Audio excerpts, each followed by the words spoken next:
எந்த ஒரு வெல்டரும் தான்ட்ட இருக்கிற ஹெல்ப்பர் கூட வேலை சொல்லி தர மாட்டாங்க. நான் உங்களுக்கு சொல்லி தரேங்க. மறக்காம நம்மள ஒரு சப்ஸ்கிரைப் மட்டும் பண்ணிக்கங்க. நம்மள்ட்ட இருக்கிற குரங்கு அரிய வகை குரங்குங்க.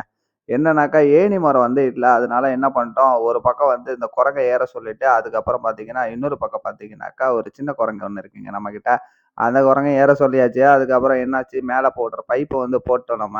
2 பக்கமும் போட்டோம். போட்டுட்டு அதுக்கப்புறமா எப்படியோ வந்து டிராக்டர் வச்சு நம்ம ஃப்ரேம் எல்லாம் ஏத்திட்டோம். ஃப்ரேம் வந்து ஸ்பிரிட் லெவல் வச்சு ஏத்திருக்கோம். இந்த ஃப்ரேமோட ஹைட் என்னன்னு பார்த்தீங்கன்னாக்கா, ஒரு 3 அடி டேப்பர் வச்சு போட்டுருக்கேன். அதுக்கப்புறம் பர்னின்லாம் நம்ம வந்து என்ன பண்ணிட்டோம், ஏத்திட்டு அதுக்கப்புறம் வெல்ட் அடிக்க ஆரம்பிச்சாச்சு. ஃபுல்லா வெல்ட் அடிச்சுட்டு அப்புறமா நம்ம ஷீட் ஏத்த ஆரம்பிச்சாச்சு. இப்ப ஷீட் போடுறப்ப எப்பயுமே வந்து பார்த்தீங்கன்னா, காடிக்கு கீழ தான் இந்த மாரி ஷீட் போடணும். அதுக்கப்புறம் நம்ம என்ன பண்ணிட்டோம், ஃபுல்லா ஷீட்ட அப்படியே பொறுமையா ஏத்த ஆரம்பிச்சுட்டோம். ஏத்திட்டு அதுக்கப்புறம் பார்த்தீங்கன்னாக்கா, ஃபுல்லா பக்காவா ஸ்க்ரூவெல்லாம் அடிச்சுட்டு, மோட்டு வலை ஷீட்லாம் போட்டுட்டோம். அதுக்கப்புறம் பார்த்தீங்கன்னா, இந்த ஷெட் பறக்காம இருக்கிறதுக்காக ஒரு கிளாம்ப்லாம் ரெடி பண்ணி போட்டாச்சுங்க. நம்ம வீடியோ புடிச்சிருந்தா மறக்காம நமக்கு ஒரு சப்ஸ்கிரைப்